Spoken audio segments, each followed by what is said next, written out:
Buenas tardes, nuevamente. A falta de un grupo vamos a empezar nomás.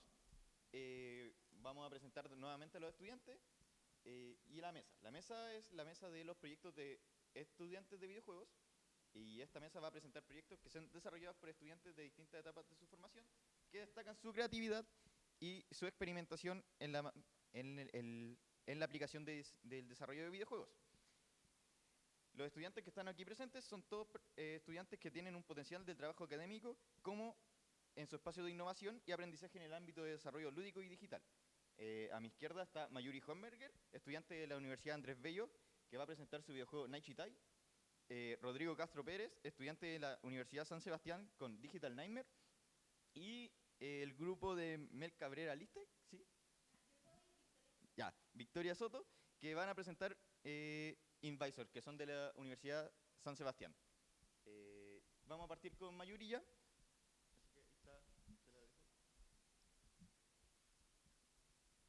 Hola, soy Mayuri, bueno, como ya mencionó, y voy a presentar sobre, a ver, tal vez dejo el teclado acá.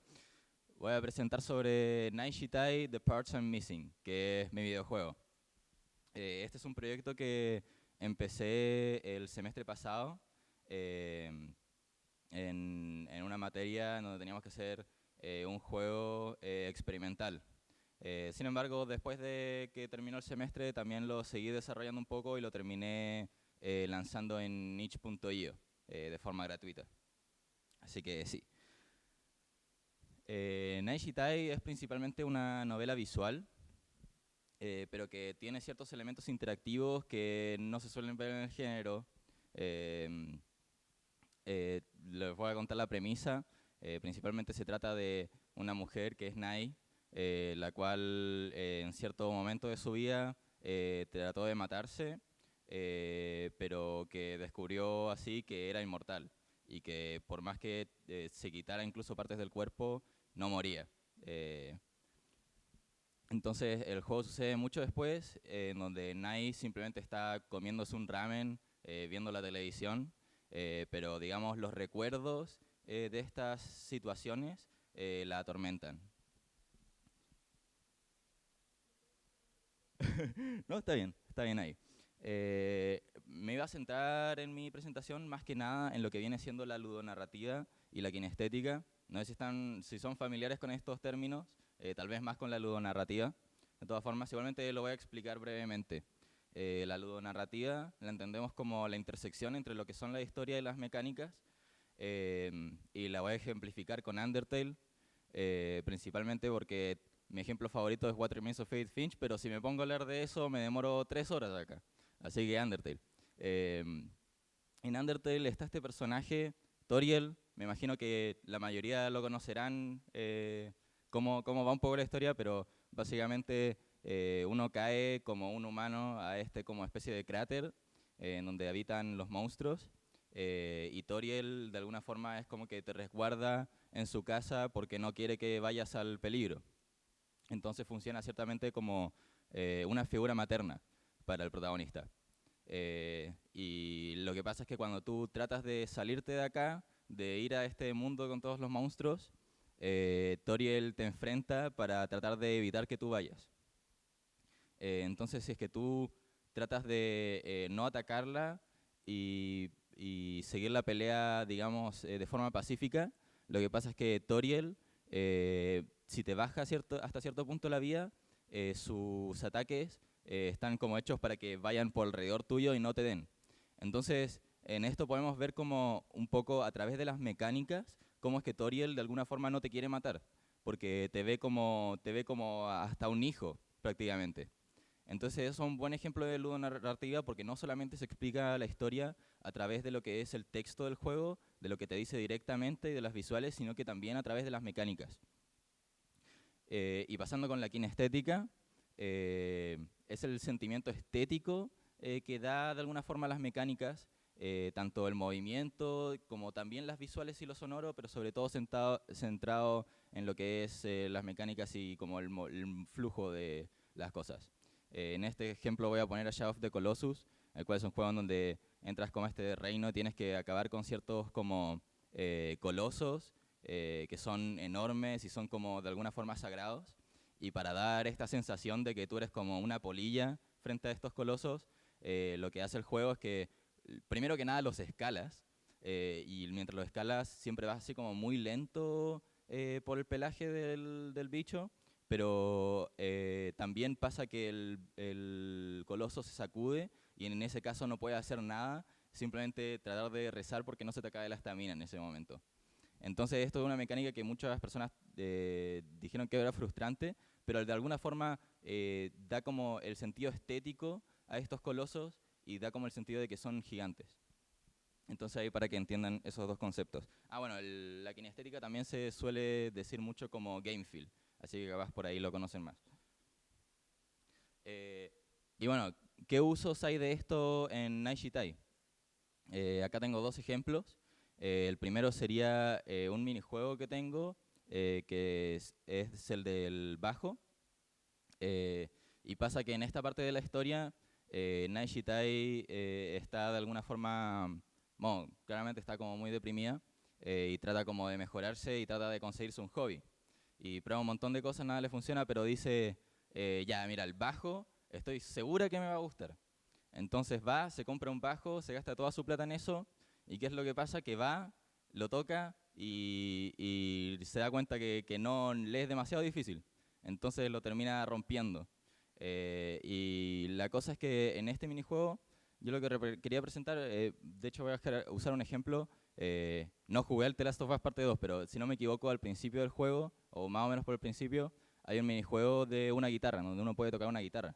Sí, ahí están asintiendo. Yo he visto que un montón de personas se ocupan este minijuego y dicen así como, ah, ya voy a tocar esta canción. Y van y tocan una canción dentro del juego. Y justo tengo una anécdota porque un amigo jugando al juego trató de hacer lo mismo. Se llama Mauk. Y me dijo, pero después me di cuenta de que cada nota cuando la tocas está ligeramente randomizado el pitch. Entonces, ¿qué es lo que pasa? Que no puedes tocar nada dentro de estas 4 cuerdas. Porque precisamente así es como se sentía el personaje de Nai. Y ese es el objetivo de esta mecánica. Hacerte sentir de alguna forma más cerca a lo que es el personaje. Entonces para eso ocupé de alguna forma este pitch random que te arruina cualquier cosa que puedas querer tocar. Y bueno, como otro ejemplo, podemos ver este cuchillo que tengo. Por cierto, todo esto es mientras avanza el texto del juego, porque es una novela visual. Entonces, mientras tú avanzas el texto, están estos minijuegos.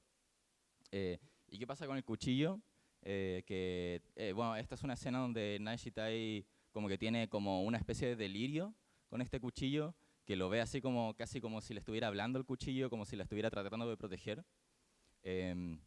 Entonces, ¿qué es lo que pasa con este cuchillo?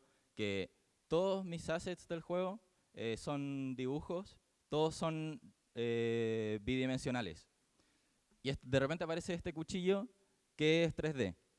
Y es el único elemento del juego que es 3D. Y de hecho tiene como cierta iluminación y uno cuando aparece lo puede rotar como quiera para verlo mejor. Y lo que quería transmitir con esto al final es, al igual que Nai ve este cuchillo como más que solo un objeto, quería transmitir eso mismo al hacerlo el único elemento 3D y que uno puede girar de esa forma. Dar como esa misma sensación estética a este cuchillo. Entonces, sí, eso es el cuchillo dentro de Naishitai. Pero el protagonista del juego es el ramen. Que bueno, como les conté, Nai transmite durante un momento en el que Nai está comiendo ramen y viendo la tele. Y la cosa es que estos recuerdos de su pasado no la dejan tranquila.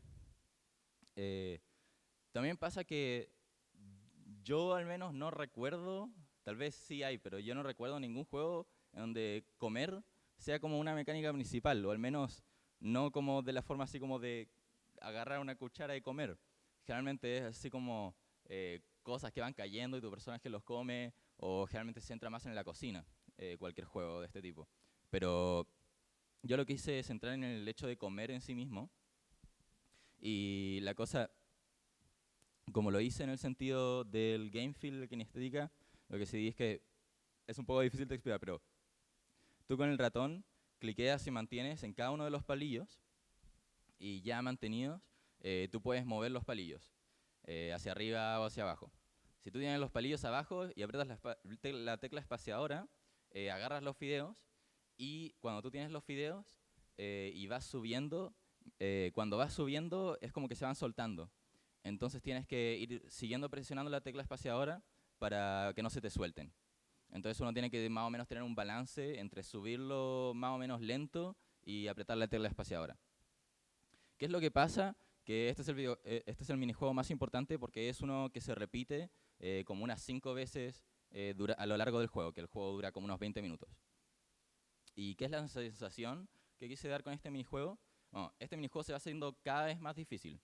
Y al no ser un minijuego como muy interesante, es simplemente así como subir nomás, se vuelve frustrante hasta cierto punto, porque uno tiene que estar presionando así la tecla espaciadora mientras uno sube el mouse, así haciendo un equilibrio.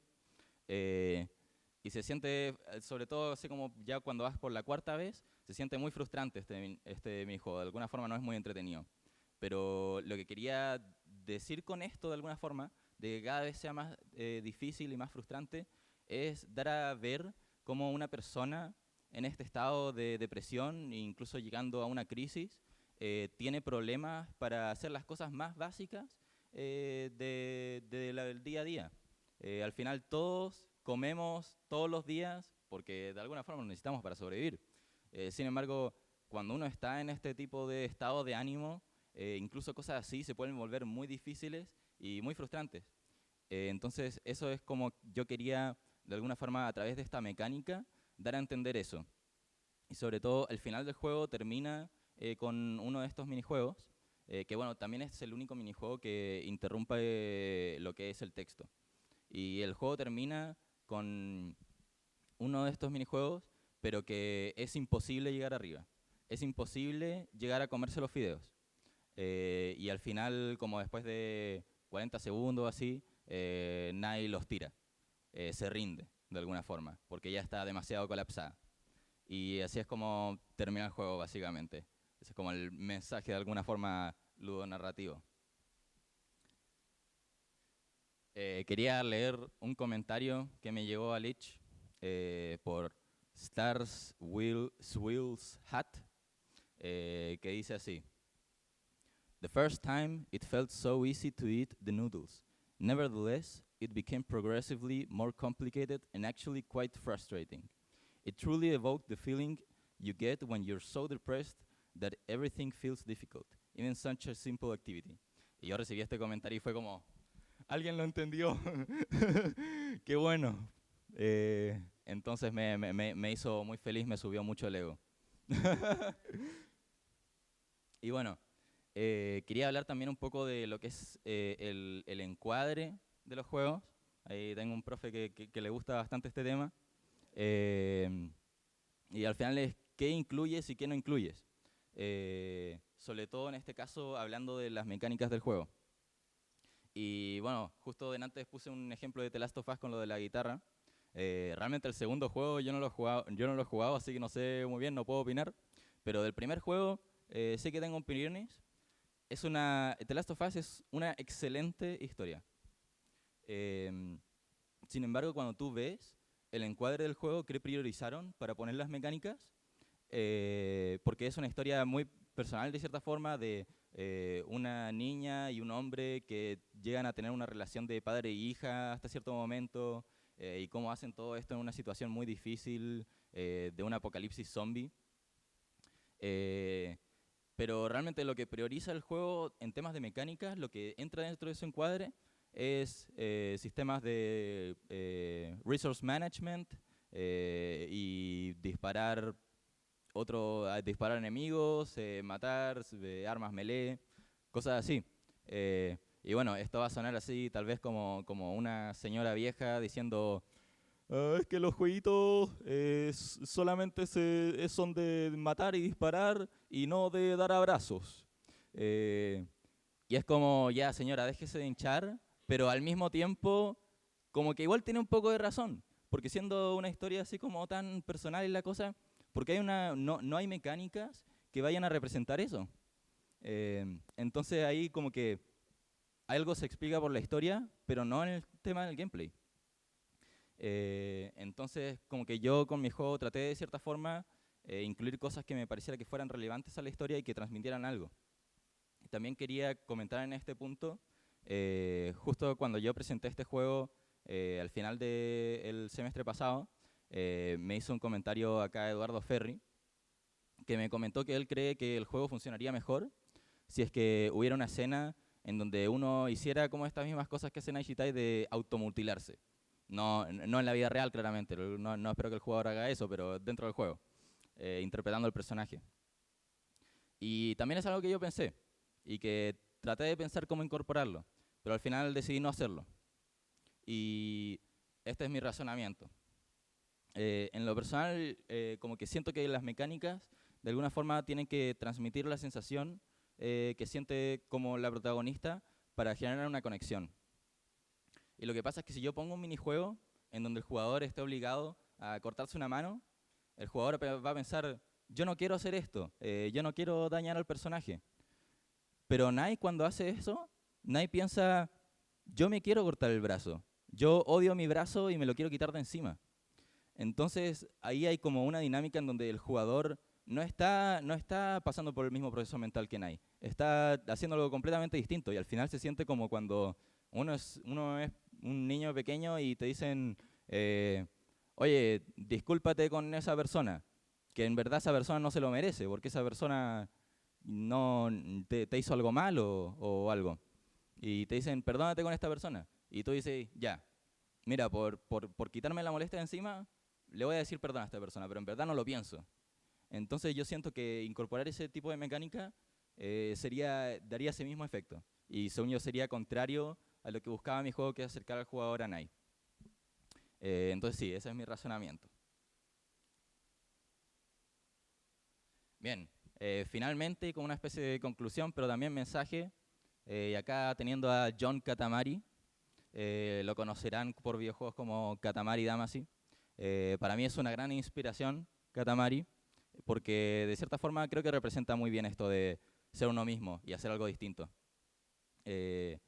Y bueno, Katamari es un juego que por todos los colores, como el arte visual es muy distintivo de cualquier cosa, pero también, sobre todo, como si ves el esquema de controles, es un poco una locura, cómo trataron de hacer como un game feel, una kinestética completamente distinta a cualquier otro juego, porque no se maneja solamente con un stick para mover la bola, sino que tienes que ir así como con los dos sticks, así como si fueran las manos de tu personaje, una cosa muy loca.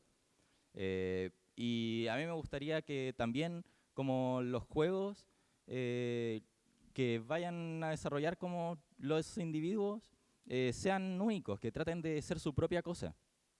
Que de alguna forma, bueno, uno siempre toma referencias de otras partes, pero que no sea tanto, sí, bueno, este juego va a ser un MMO y va a tener esta mecánica porque otros MMO tienen esta mecánica. Uno como que tiene que buscar y ver qué incorporar de alguna forma y tratar de hacer algo único, en mi opinión. Y iba a decir algo más, pero se me olvidó. Bueno, eso es principalmente. Ese es el mensaje tal vez con el que me gustaría que se queden. Bueno, esa fue mi presentación. Quería dar agradecimiento sobre todo a Eduardo Ferri, que yo creo que me tiene un poco de favoritismo. También a, bueno, todos mis amigos, por ahí está Chorrillana Corporation, que es un grupo.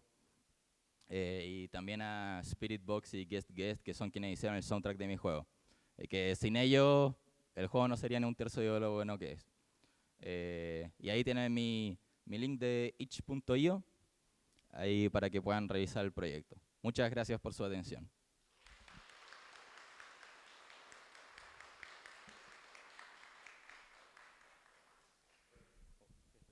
Ya, bueno, ahora vamos a dar paso a Rodrigo Castro, que nos va a presentar su videojuego Digital Nightmare.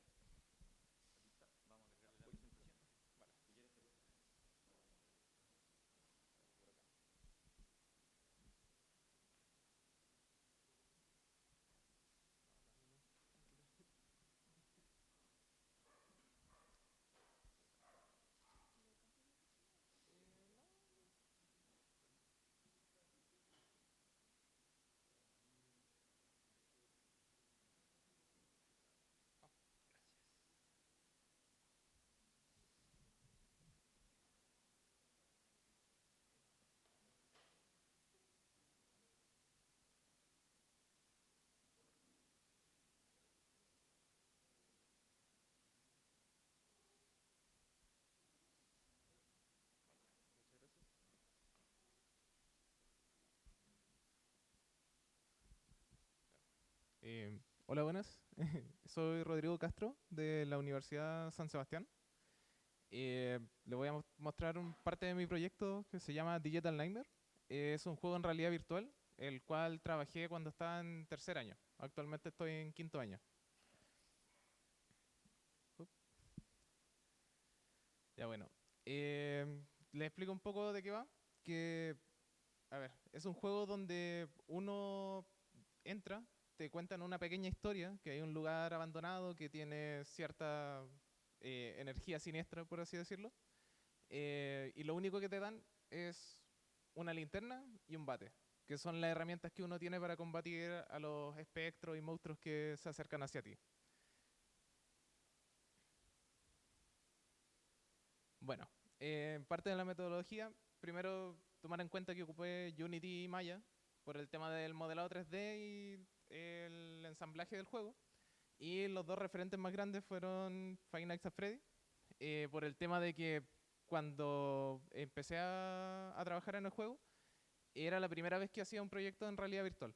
Entonces quise descartar varias cosas que suelen ser molestas en realidad virtual, lo cual es como mover mucho el espacio, que te llegue a marear, que uno tenga que moverse por el espacio, porque de repente, no sé, pues si uno vive en un lugar que es un poco más pequeño, todas las experiencias que son así como moverse o recoger cosas muy bajas, suele ser muy molesta. Entonces con eso hacía que fuera como un poco más accesible. Y lo segundo, el Luigi's Mansion, por el tema de la mecánica de iluminar fantasmas. Es como lo más simple, de hecho. Bueno, el desarrollo, como tenía la mente, o sea, tenía la idea de dejar a la persona quieta jugando. El mapa fue armado con ese concepto, dejando como al protagonista al centro, la mesa, la cual era la que te aportaba las herramientas para poder jugar, y luego ciertos puntos específicos en los cuales justificando así como tú no puedes escapar por ahí porque hay una basura, alguna cosa, pero al mismo tiempo dejando el espacio disponible como para que los monstruos sí puedan llegar hacia ti. Ya. Aquí, como mencionaba antes, igual es un proyecto antiguo, así que el modelado de los monstruos igual es bastante básico, pero aporta lo necesario para poder darte como un contexto dentro del juego. De hecho, ahí lo que sacamos harto provecho, más que ponerme a texturizar el modelado o hacer una animación demasiado compleja, es el tema de la iluminación del juego.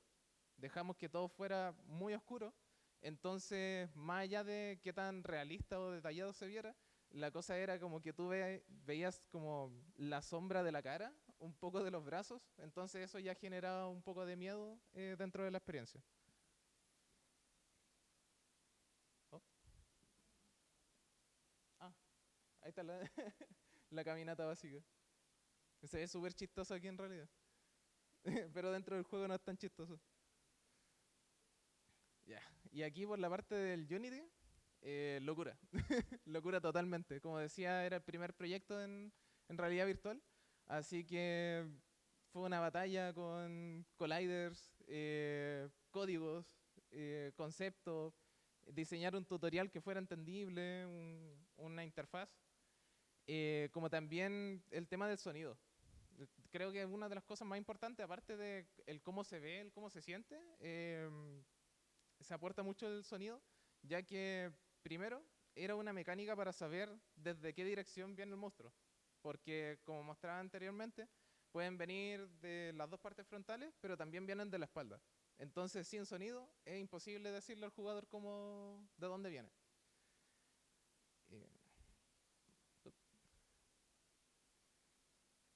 Bueno, esto bueno, es más parte de lo que expliqué anteriormente. Fue totalmente locura diseñar en VR y más todavía al ser como el primer proyecto que había pensado como videojuego. Ya, por el tema de los gráficos, el diseño es bastante simple, pero bueno, lo que vengo repitiendo, la iluminación y un poco el postprocesado. Por decir acá, en términos de realismo, no debería haber tanta sombra en esas áreas, pero se buscó a propósito que se remarcaran las sombras en esquinas, en bordes o cerca de objetos para que diera esta como profundidad visual hacia las cosas. Aquí se puede ver un poco del gameplay.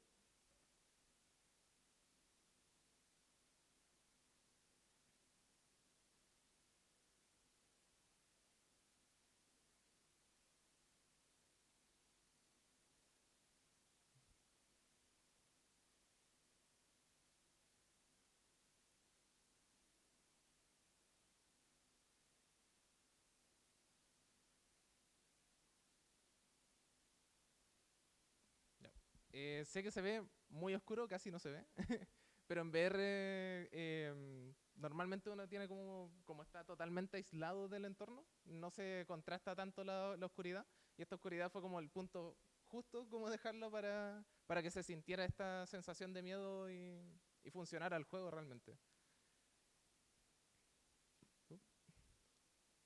Bueno, y como conclusión, lo más importante y de hecho la razón por la cual está este juego acá, porque podría haber traído uno de años posteriores o algo más avanzado, algo más detallado, pero algo que me llamó a traer este juego que normalmente uno cuando está desarrollando un juego, uno va repitiendo, revisando las mecánicas, revisando que funcionen los códigos, viendo que funciona el flujo, y al final uno termina como quemando su propia obra, porque lo he jugado tantas veces que sé todo lo que va a ocurrir porque yo lo hice.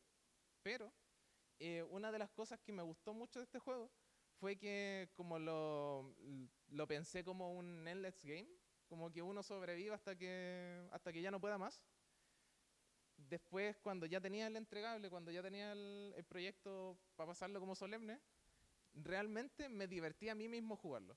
Entonces yo dije, esto funciona de verdad. Y bueno, el agradecimiento se bugueó.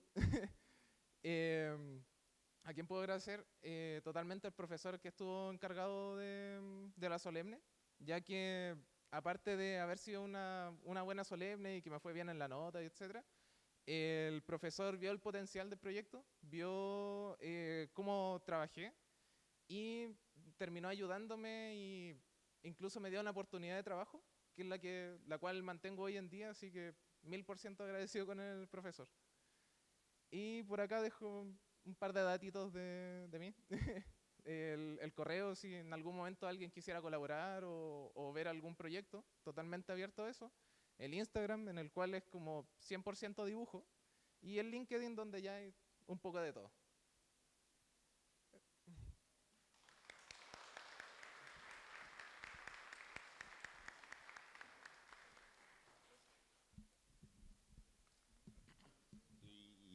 Bueno, muchas gracias.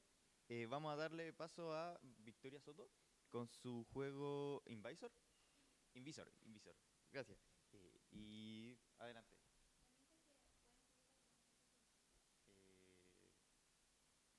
Yo creo, sí.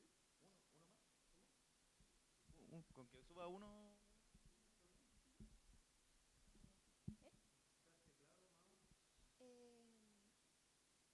Mouse estaría bien. Gracias. Creo que dijeron que solo puede subir uno más. ¿Vos se quedó los chiquillos? Sí, por favor. Sí. Entonces, sí, presentamos nosotros acá. Creo que ¿quieres presentar nosotros acá? Ahí está.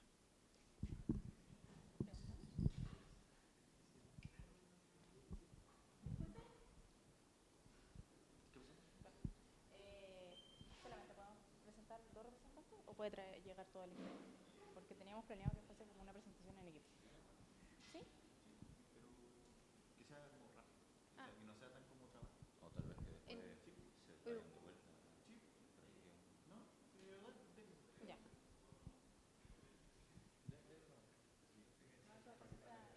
Sí, por eso.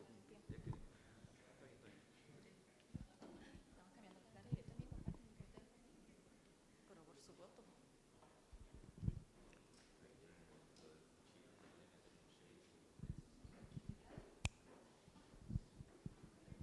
Me voy a poner aquí para taparte ya.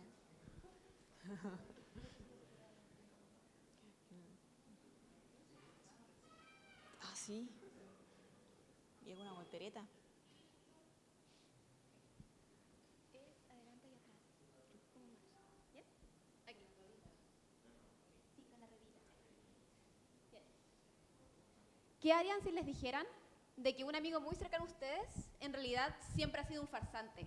Todo ha sido una mentira. No. ¿Qué harían si les dijeran que tienen una semana para salvar el mundo? Bueno, esos son los desafíos que se verán enfrentados en nuestro juego. Nosotros somos Travel Rad Studio y les presentamos Invisor. A la hora de nosotros crear este juego, primero tuvimos una lluvia de ideas para saber qué era lo que más nos interesaba a la hora de crear un juego, o también a la hora de jugar uno.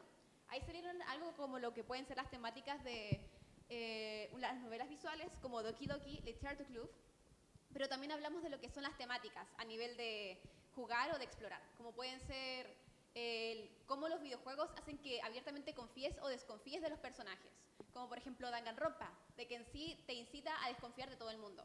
Pero también junto con lo desconfiar y de las presiones, está por ejemplo The Legend of Zelda, Majora's Mask, en el que tú tienes la presión constante de que va a haber un apocalipsis casi, a la luna colapsar con el mundo. Es por eso que nosotros quisimos hacer una novela visual en la que tuvieran estos elementos de tensión y de desconfianza, pero también para contrarrestar y jugar un poco con esa temática medio oscura, ponerle un estilo adorable como lo que sería Animal Crossing. Y con eso salió Invisor.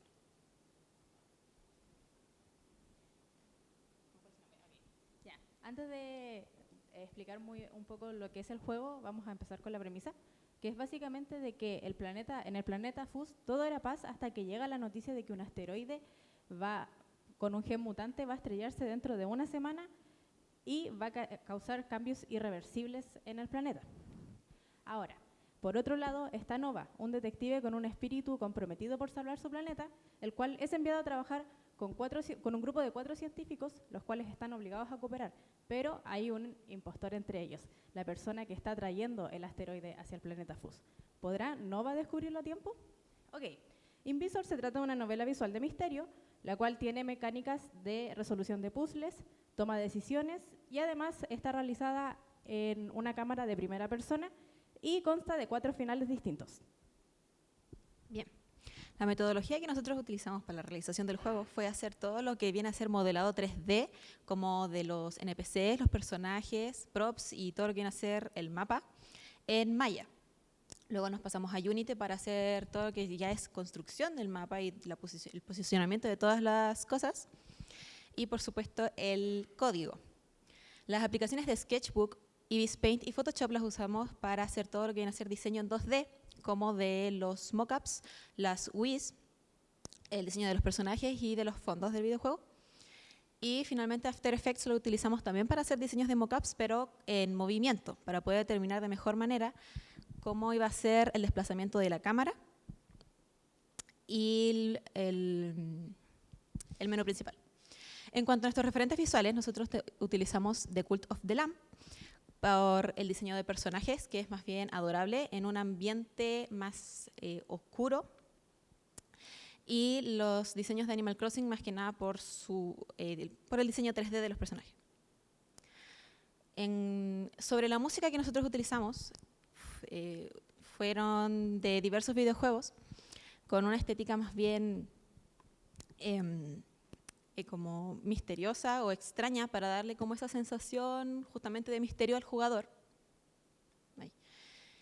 Y también utilizamos varios sonidos de Tamagotchi para lo que viene a ser todas las interacciones de la UI, y para las voces de nuestros NPCs nos inspiramos en los sonidos que reproducen los personajes de Undertale al hablar. Ahora pasando más con el pipeline, nosotros dividimos nuestro pipeline en 2 ramas principales, las cuales serían como el estilo visual, mecánicas, UI y la creación de la historia con los personajes, colores, mundo, etc. Acá tenemos los diseños iniciales de los personajes. Nosotros buscábamos como transmitir la personalidad del personaje con el diseño. En este caso Nova, que tiene una pose totalmente como por defecto, por así decirlo, porque es el jugador. Tampoco tiene ojos porque queríamos que representara más el jugador. Además, su diseño es pequeño, como esponjoso y adorable, y contrasta mucho con el diseño de Invisor, que es el villano.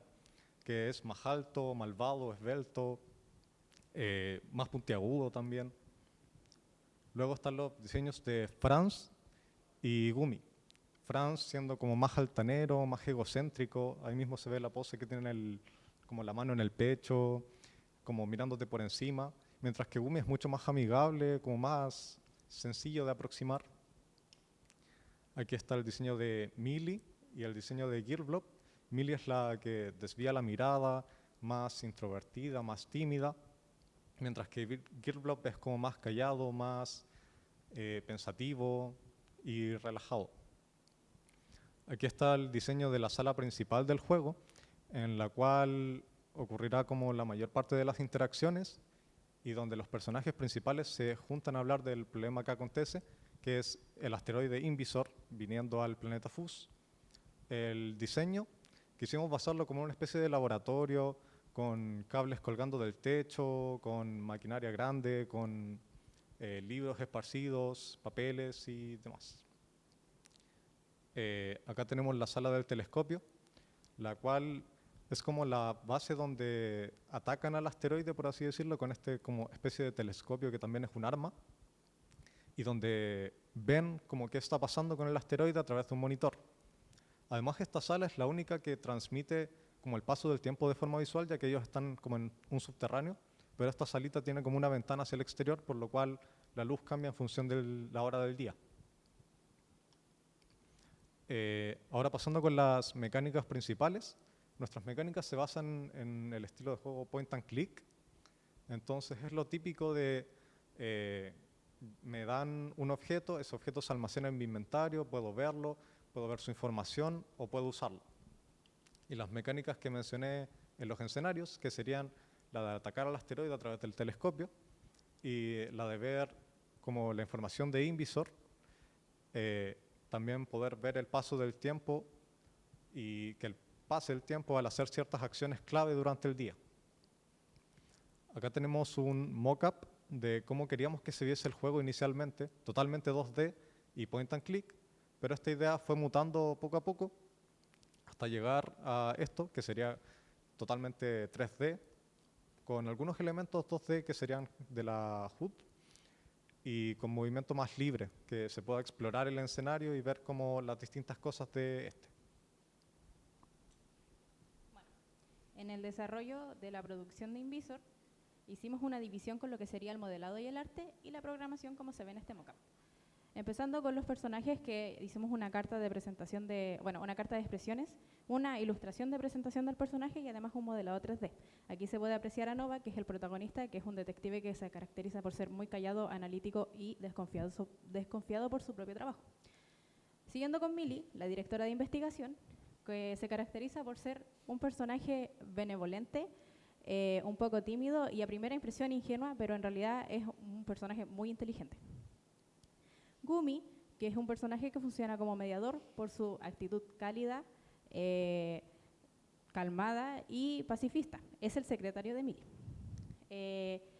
Gearblob, que es el factor como de sospecha del juego por su apariencia un poco alienígena y se caracteriza por ser ambiguo, reservado, desconfiado y extravagante en su forma de hablar.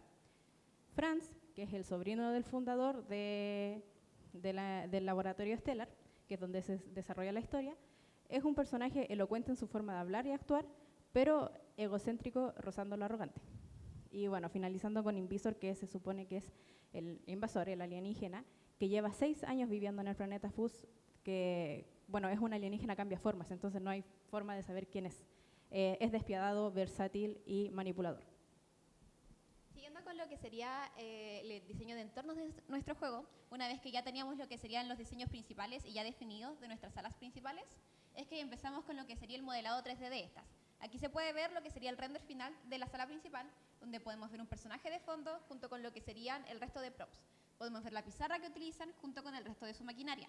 También allí podemos ver lo que serían más frascos, trofeos, etcétera, como para que podamos ver de que había vida en este laboratorio, había una historia, había cosas pasando desde antes de que llegara el jugador a investigar. Podemos ver los cables, entre otro tipo de cosas, que es lo que hacen que el laboratorio sea mecánico. También junto con eso, después nos movimos a lo que sería nuestra segunda sala, que sería la del observatorio, que tal como se puede ver en ese diseño, la idea es que se pueda cambiar dependiendo de si es tarde, mañana y la noche. Se puede ver aquí lo que serían los modelados de lo del telescopio principal, el panel de control, pero también otras cosas como serían las pantallas, de que claramente a la hora del juego estarían llenas de lo que son las investigaciones, ya que este también es de observatorio y de investigación dentro de lo que es el planeta FUS. Y también la mesa principal, que es donde conversan los personajes para hablar de sus investigaciones, observaciones y sospechas. Aquí vemos lo que sería... Una vez después que ya teníamos todo lo que sería de modelado, diseño, interfaz de usuario, nos encargamos de hacer un prototipo jugable y ya con la demo terminó nuestro proceso de producción al tener uno jugable y exportable. Aquí se puede ver un video gameplay.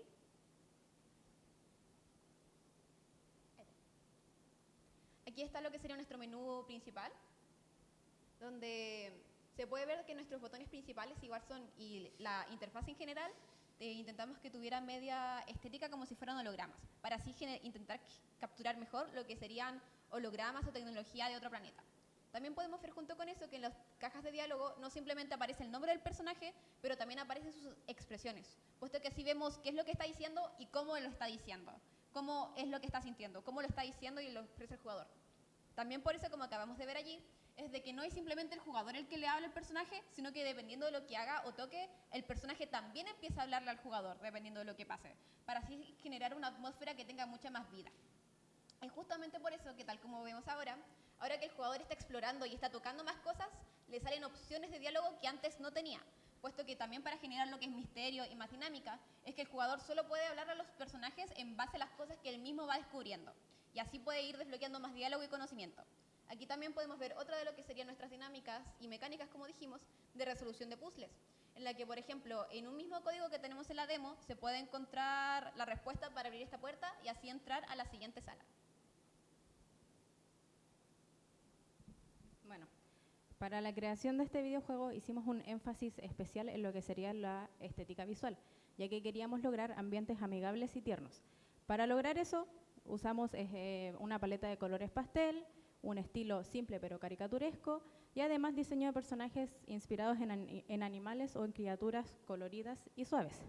Pero esto se contrasta con la narrativa que progresivamente está trayendo situaciones hostiles, tensiones y personajes complejos. Lo que nos incentivó a hacer esto es generar una falsa sensación de seguridad en el jugador, para también recalcar la idea de que las apariencias engañan, porque lo que queremos demostrar es que cómo la apariencia tiene poder sobre el juicio y de las decisiones que tomamos con los personajes. Por eso los personajes tienden a verse tiernos, pero la historia puede ser un poco más cruda o más fuerte. Bueno, y de las conclusiones, Invisor vuelve a recalcar cómo las apariencias y los estímulos agradables pueden influir en las decisiones que nosotros tomamos. Lo que queremos demostrar es cómo la confianza puede verse perjudicada, alterada o cambiada si se presentan distintos distractores que aceleren este proceso de confiar en algún personaje, en algo en específico, para luego enterarse de que es algo totalmente distinto. Igualmente, queremos aclarar que esto es un proyecto que todavía está en proceso. Nosotros tenemos muchas intenciones de seguir agrandando lo que es el proyecto Invisor y además de seguir alimentando con proyectos en la industria creativa. Tenemos grandes expectativas respecto a Invisor, pero también comprensión de los posibles desafíos que enfrentaremos en el futuro. Además, recalcar que en situaciones como estas, donde somos invitados o nos dan las oportunidades de seguir, de exponer nuestros trabajos, hacen un cambio igual súper positivo en lo que es la industria creativa en Chile, que cada vez crece más. También, para finalizar después de esto, contamos lo que son nuestros contactos, ya sea por media de correo, también el Instagram de Travel Red Studios. Y también queremos finalizar agradeciendo a nuestra profesora Romina Morales, que nos ayudó en todo lo que sería el proceso de este trabajo, que al igual que nuestros compañeros fue una solemne. Nuestro profesor Martín Gutiérrez, que nos ayudó a prepararnos para este día. E igualmente a la Universidad San Sebastián y Andrés Bello por esta increíble oportunidad. Muchas gracias.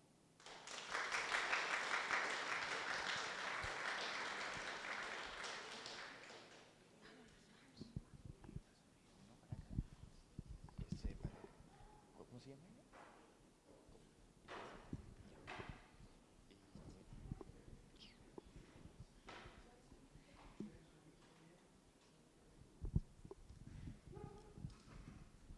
Y bueno, para finalizar vamos a darle paso a Isidora Cortés Arias, Emilia Tapia Jiménez y María Lambert Gumucho, estudiantes de la San Sebastián, que nos van a presentar su videojuego On Cleaning Duty.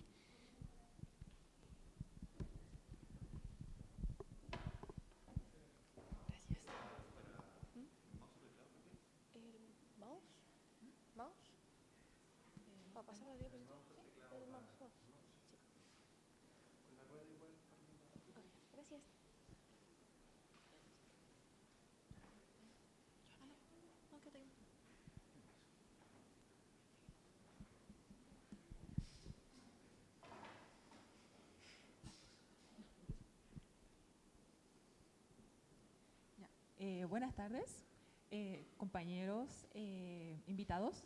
¿Se han puesto a pensar de que realmente ustedes no quieren trabajar? ¿Están hartos del trabajo, de la explotación laboral, de horarios inflexibles, de 8 hasta 8 de la tarde? Bueno, eso es lo que le pasa a Loti en nuestro juego On Cleaning Duty. Nosotros somos Emilia Tapia, Isidora Cortés, María Lambert y somos Delightful Tales. Nuestro objetivo principal siempre ha sido ofrecer una experiencia lúdica, poco abrumante y con algo de comedia para así darle al jugador un equilibrio entre la simplicidad de las mecánicas y una propuesta narrativa ligera y humorística para generar así placeres visuales y humorísticos, emocionales, perdón, pero con cierto propósito. Ahí está la premisa, pero igual le voy a contar un poco de la historia de lo que es nuestro juego. Aquí está nuestro personaje protagonista, Loto Blossom, que le vamos a decir Loti de cariño. Loti trabaja en la ciudad Pradera, que es una ciudad de personas habitada por criaturas flores, ahí como se ve Loti. Y Loti trabaja como limpiadora de brea, que es un contaminante de la ciudad Pradera. Entonces Loti trabaja mucho tiempo en limpiar la brea y un día decide que ya no quiere seguir haciendo eso, que está harta de la explotación que recibe en la ciudad Pradera, así que decide eliminar la brea desde su fuente. Para hacerlo, va con la Loca Pansy, que es una flor que fue la única capaz de ir a las cuevas de brea y volver viva. Ahí va con la Loca Pansy y Loca Pansy le dice que fue ella junto con su hermana Pimpernel a intentar hacer esto mismo porque también estaban hartos de la explotación en Ciudad Pradera, pero lamentablemente Pimpernel falleció. Plot twist, no falleció, sino que ella lamentablemente cayó en un pozo de brea y se convirtió en la villana que va a ser más adelante Lady Brea. Y al final de nuestro juego tienen dos opciones que se pueden desbloquear. El primer, que si tú no completas unas misiones, solo te puede bloquear un final de que vas a tener que luchar contra Lady Brea y derrotarla. Y está el otro final de que si desbloqueas ciertas misiones secundarias a lo largo del juego, podrás descubrir de que Pimpernel es Lady Brea y podrás hablar con ella y hacerla recapacitar para volver a la ciudad Pradera junto con Pansy. Para empezar, vamos a hablar de los referentes narrativos. Nosotros tomamos a Shrek de 2001, B-Movie de 2007 y Tinkerbell de 2008. Todas estas películas, verán, son muy distintas, pero que tienen en común de que son personajes que están dentro de un sistema en el cual ellos no están cómodos. Ellos no quieren ser partícipe de este sistema que sienten que los oprimen.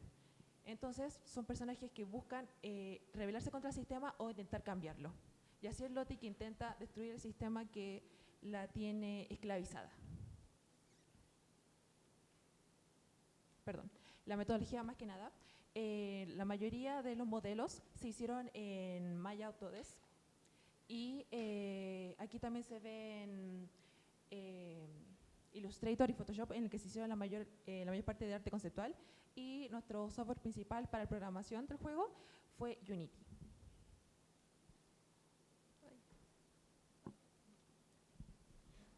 Bueno, aquí está, como se ve, nuestros primeros bocetos.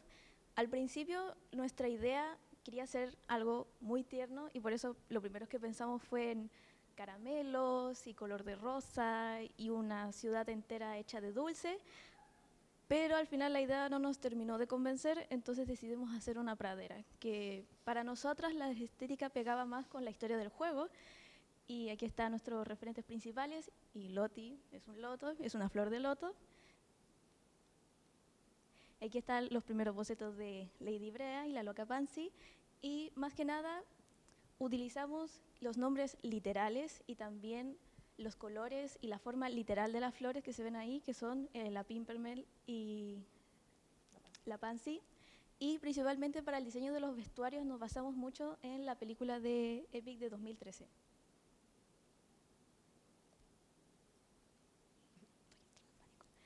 Y aquí están los diseños finales. Ahí está la pequeña Lottie con la armadura de Pimpernel que se usó cuando ella fue al Pozo de Brea, su uniforme de trabajo, la Pimpernel joven, Lady Brea, y su hermana, la Loca Pansy. Aquí están los escenarios. Queríamos que fuera oscuro, pero que no fuera demasiado asustadizo al mismo tiempo, y utilizamos colores como el morado y el azul para poder hacerle la estética de la brea y de la oscuridad de la cueva. Y aquí están los escenarios de la pradera en general, que también nos basamos mucho en las películas de Tinkerbell y de los pitufos por las casas Hongo y de Fairytopia por las casas Flores. Aquí están los primeros bocetos de la interfaz, que son bastante sencillos.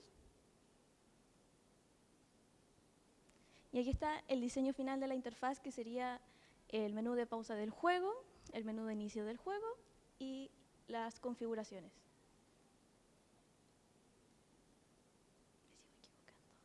Me sigo equivocando. Ahí está. Y aquí están las mecánicas principales, que nos basamos muchas veces nos basamos mucho en Zelda Ocarina of Time, tanto en la música como en las mecánicas, que Lottie tiene principalmente sus mecánicas de caminata, salto y el ataque con su raqueta.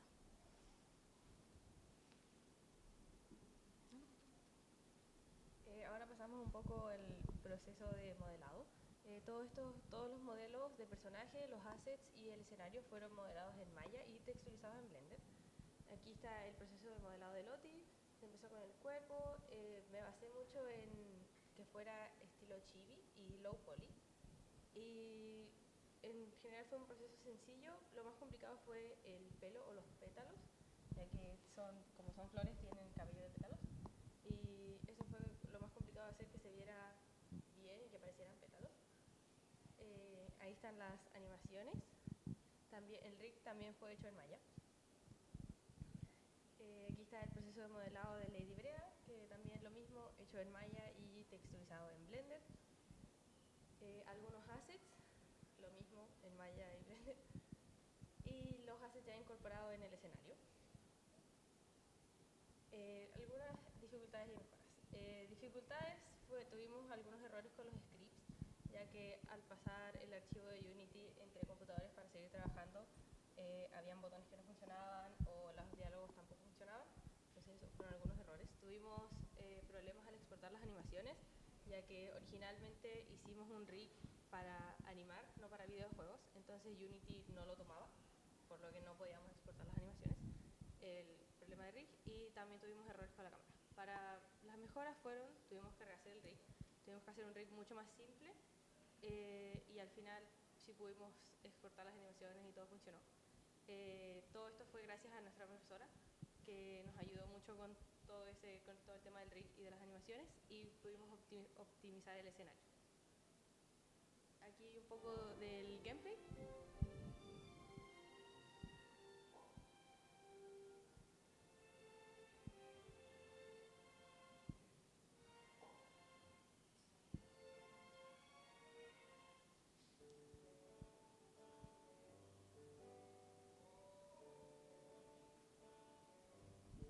Igual se ve de que Lottie igual interactúa con ciertos objetos, más que nada porque todavía no tenemos como el nivel completo en sí, sino que solamente van a aparecer objetos y todavía falta hacer que interactúe con otros personajes.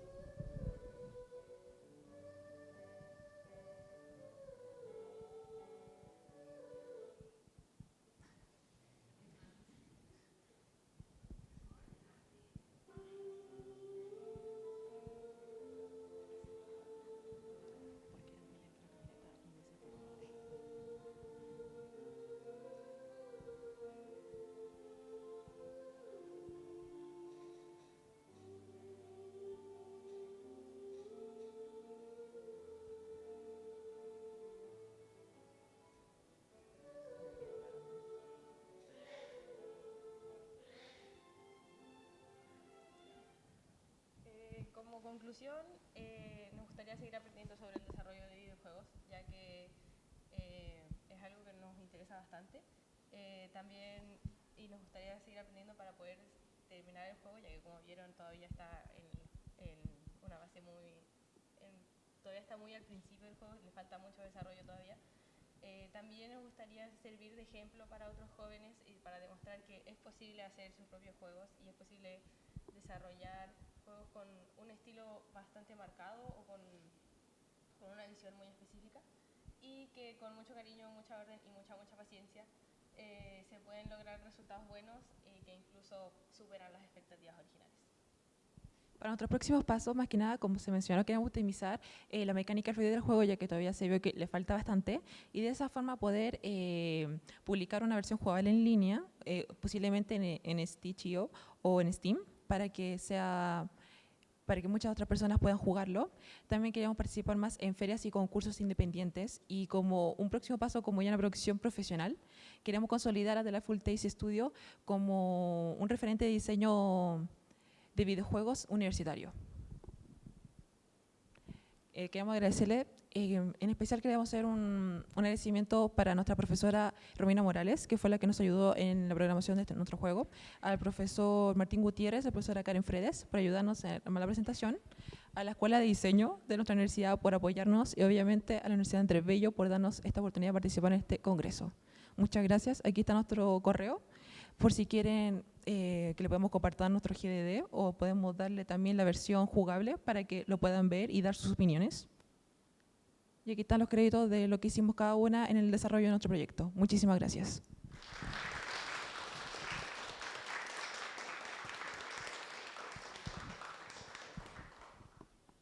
Muchas gracias. Permiso por... Bueno, ahora vamos a dar paso a que los asistentes le pregunten a los participantes, den sus opiniones sobre sus videojuegos y participen también aquí preguntándoles. Si alguien quiere preguntar algo, les facilitamos un micrófono para que se le llegue ahí la información. ¿No? Sí. Yo voy a querer partir con una pregunta, ya que estamos aquí en esto, ¿no? ¿Para quién va a decir? ¿Para quién? Yo va a ser una pregunta para todos los equipos que están aquí trabajando. Primero, como hacer un comentario, tanto como organizador del congreso, como docente de la carrera, como secretario académico, un poco lo que dice Mayuri, no es que te tenga preferencia, pero creo que es un muy buen proyecto. Entonces, creo que parte un poco de todo este proceso y de la creación de este congreso y de invitar a proyectos de estudiantes tiene también un poco este objetivo, así como que nos conozcamos, que se conozcan los estudiantes de distintas carreras, que vean que hay un mundo que está mucho más allá de lo que está ocurriendo en sus propias aulas, y que vean que efectivamente tenemos gente trabajando desde distintas áreas y desde distintos lugares, el diseño de juegos y las experiencias lúdicas como no solo un espacio de entretenimiento, sino también un espacio de aprendizaje, un espacio de expresión, un espacio de comunicación, en definitiva. Entonces, pensando un poco como en este panorama general del Congreso y en un poco los 4 proyectos muy distintos entre sí y muy interesantes que abordan también como temáticas y problemáticas muy distintas, me gustaría que pudieran ustedes como equipo y de forma individual reflexionar sobre cuáles han sido sus principales desafíos al momento de plantearse como diseñadoras, diseñadores de juegos, y cómo ven el panorama en perspectiva, como aún siendo estudiantes, cómo ven esto dentro de 3, 4 años más, cuando ustedes sean como un poco parte ya de el mundo, ya sea laboral o académico, o las distintas áreas en las que quieran dedicarse. Entonces, me gustaría saber un poco como cuáles han sido sus principales desafíos, personalmente y como equipos. Bueno, yo creo que tal vez como principal desafío, bueno, siempre es como muy difícil tal vez como partir en ciertas cosas, así como si te ponía a abrir Unity y no cacháis nada, al principio es muy complicado. Incluso hacer cosas nuevas como un shader, que es como algo que tal vez como que no es tan fácil encontrar información para partir. Ese tipo de cosas es muy complicado, pero también diría yo que de repente la motivación en lo personal se me complica mucho. Sobre todo como de repente si te sientas a hacer así como una cosa durante 2 horas y no te sale nada bueno. Pero al final yo creo que como que hay que prosperar nomás y de cierta forma yo creo que en algunos años yo espero que esté haciendo más juegos. Espero tener más cuestiones ahí publicadas en itch. Así que así es como lo veo.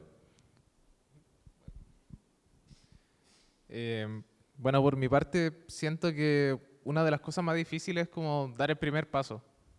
Como comentaba antes, por lo menos en mi caso en La Solemne, era la primera vez que trabajaba un juego en VR y era como el primer juego grande que presentábamos dentro de ese ramo. Entonces, quizás podría haber hecho algo más simple, podría haber hecho algo más alejado del VR o incluso ni siquiera hacerlo en VR, pero tuve como el impulso de decir, ya, hagamos que esto se vea bien, que funcione bien y después parametrizar con mis limitaciones, ver hasta dónde puedo llegar dentro del juego. Entonces tomé mucho en cuenta como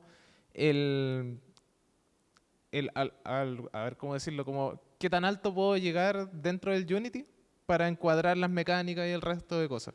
Así que igual es importante porque si uno apunta demasiado alto, puede llegar a nunca completar el proyecto.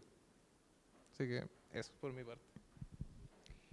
Por parte mía y de mi grupo, diría que nuestro principal desafío personal fue el tema de lo que es la programación dentro de Unity, puesto que si bien ya que después de todo principalmente el foco de nuestra carrera es de animación digital. Entonces a la hora de empezar a trabajar con qué es el videojuego, nos dieron instrucciones y tips, pero en sí las instrucciones y tips que nos dieron eran de un plataformero, no de una novela visual.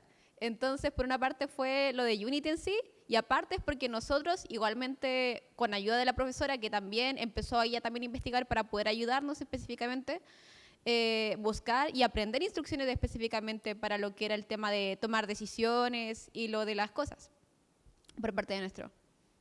Y eso principalmente. Como mencionó mi compañero Vic, nosotros como equipo tuvimos más que nada este problema de que ninguna sabe programar. Como dijeron, nosotros somos animadores y más que nada estamos especializados en dibujo. Yo con mi compañera María éramos los que estábamos más que nada especializadas en dibujo y Emilia sabía modelar, pero no sabemos cómo programar. Y para ser sincero, nosotros tenemos que entregar un jueves en la tarde, nosotros estamos el martes recién programando porque no entendíamos nada. Y a pesar de que teníamos las herramientas, las cosas nos fallaban, los scripts no funcionaban, todo fallaba y sentíamos en un momento que no íbamos a poder avanzar nada. Entonces igual, siendo igual perseverante y tomando 50 diciendo, puedo lograrlo, puedo hacerlo, fue que finalmente logramos entregar un trabajo de que nosotros, a pesar de que pensamos que iba a ser como un trabajo mediocre y que se iba a entregar y que iba a ser un 4 con suerte, nos sorprendimos que incluso llegamos hasta aquí. Entonces igual aceptar los desafíos y si más te cuesta y lograste algo que incluso logró superar tu expectativa, yo creo que es lo mejor, aceptar los desafíos y enfrentarlos directamente.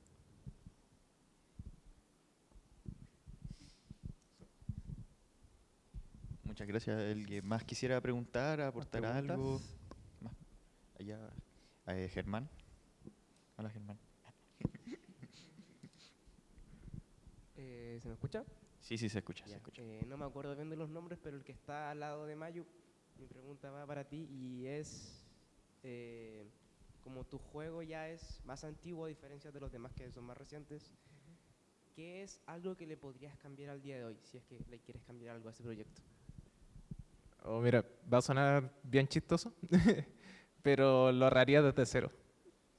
¿Por qué? Porque de partida el Unity que ocupé en ese momento ya está prácticamente obsoleto. Hoy en día es mucho más fácil desarrollar en VR con otras vías. De hecho, actualmente en el trabajo en que estoy, he hecho varias aplicaciones que son interactivas incluso con las manos directamente sin controles. Entonces, el rehacerlo desde cero me serviría tanto para hacer que los flujos sean más simples, para optimizar el juego y ya de ahí empezar agregando más mecánica, otras cosas. Porque, como mencionaba anteriormente, claro, se pensó como un endless game, es entretenido y todo, pero no es un juego completo. Es jugable, pero no es como para subirlo. Es como para testear más que nada. Pero hay harto cariño al juego y de hecho el que haya podido traerlo para acá me da más impulso de decir, ya, pucha, salgo de la U y empiezo a trabajarlo.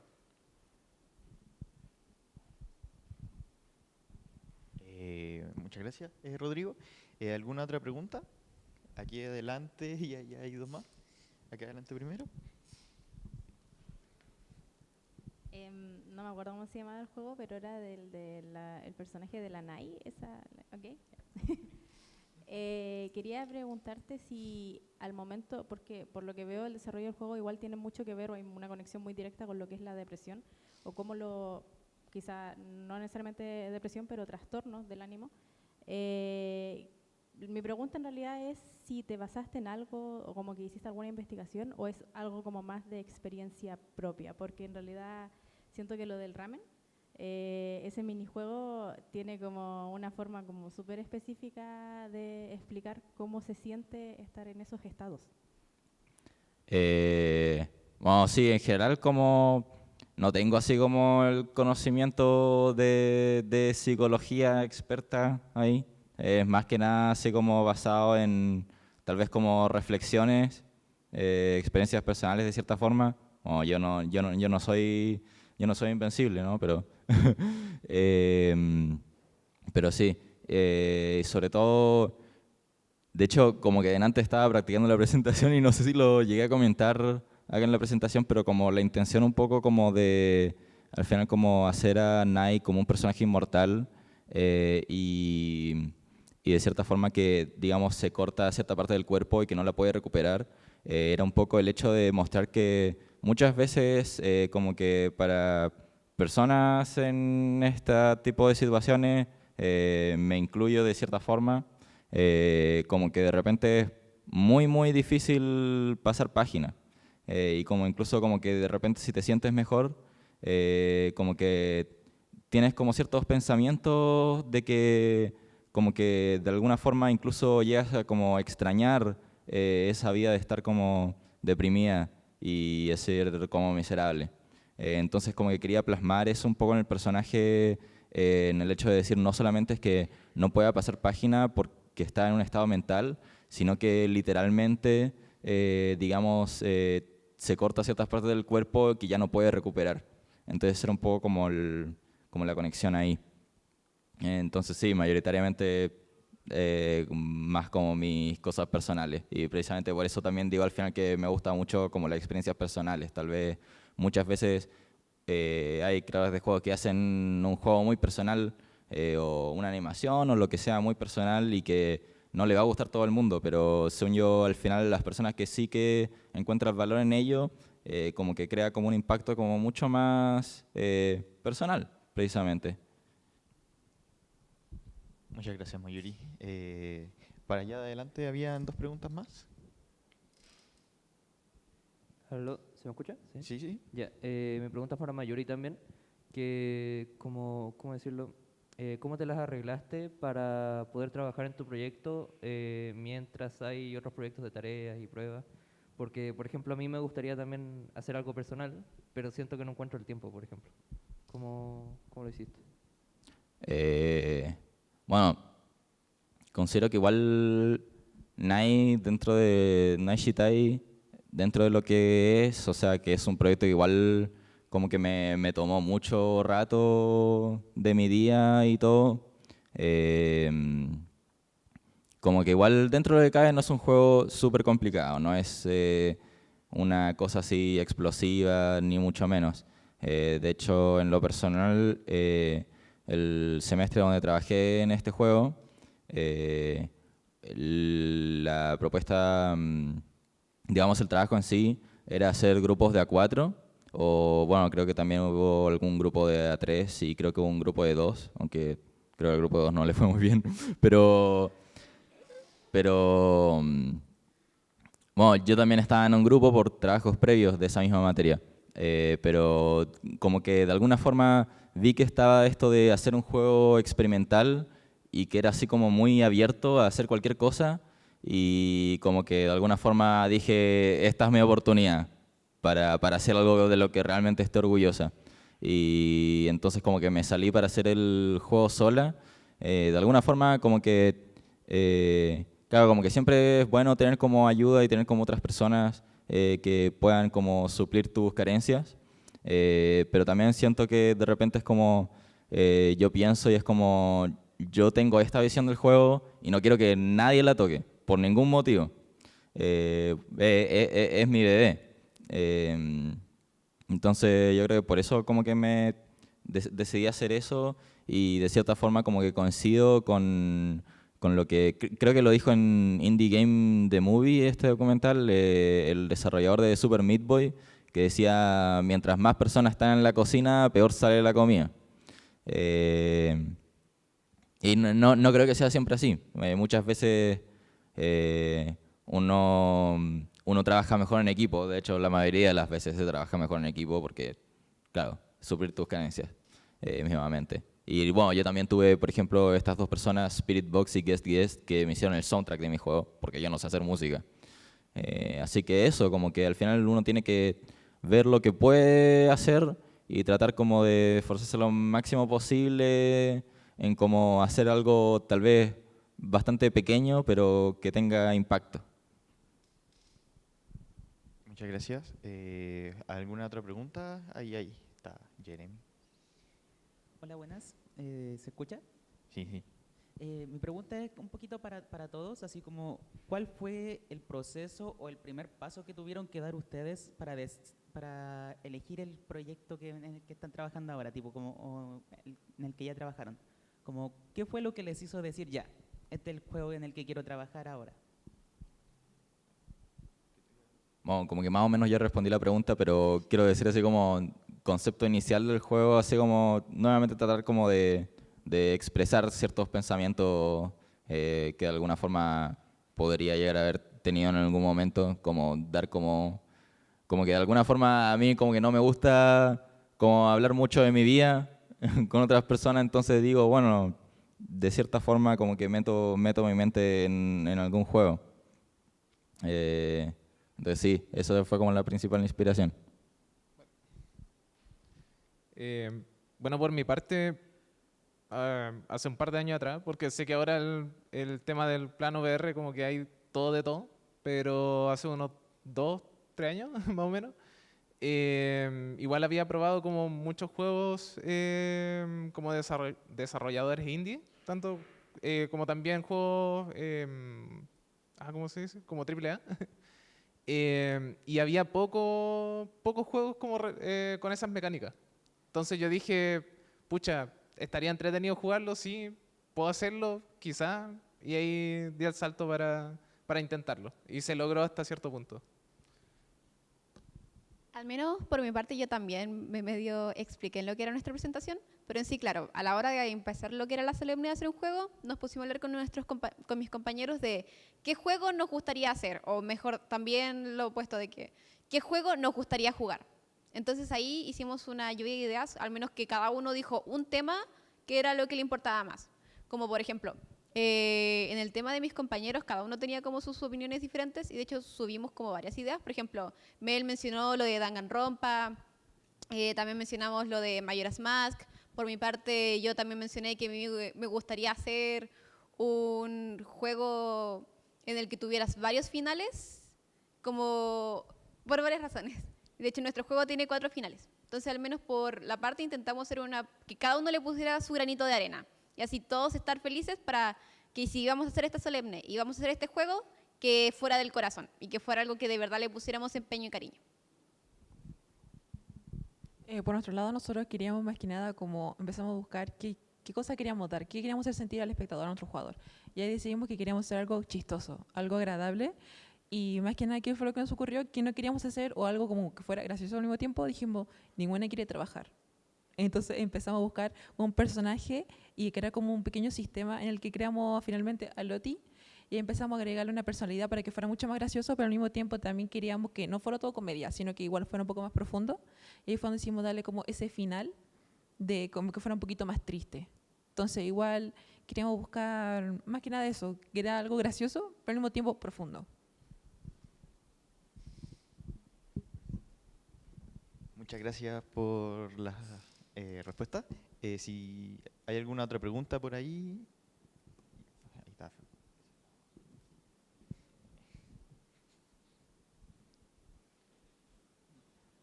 Para el equipo de Invisor, no sé cómo pronunciarlo exactamente. Hice una gran separación en la presentación sobre las partes de estilo artístico, mecánicas y el lado narrativo. Me gustaría saber más cómo se enfocaron en el lado narrativo, en qué porcentaje os separaron, cómo separaron por dos lados. Al menos lo que fue tanto con lo de la preproducción como durante la producción, igual la forma en la que nos dividimos es que asignamos a una persona encargada de cada cosa, principalmente. Por ejemplo, dentro de todo lo que es historia, la encargada principal era la Mel.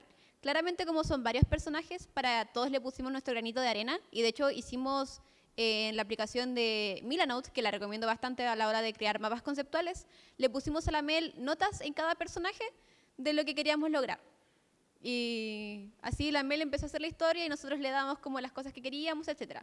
Respecto a lo que es arte, ahí nos dividimos en lo que cada uno es más bueno, pero teníamos al menos eso separado principalmente. Yo con la Mel principalmente éramos lo que era, yo le ayudaba con lo que era la historia e intentar estar principalmente con el estilo artístico de la Mel, mientras que la Anto y el Tommy estaban más dedicados con lo que eran las mecánicas en sí y a la hora de hacer las animaciones y programación. Igual, claramente, cada uno puso, tampoco era como que era una línea así estrecha, claramente, en lo que era de un lado y el otro lado, sino de que estábamos todos ayudando, pero claramente para que no sea desordenado, cada uno sabía en lo que tenía que poner su atención principalmente.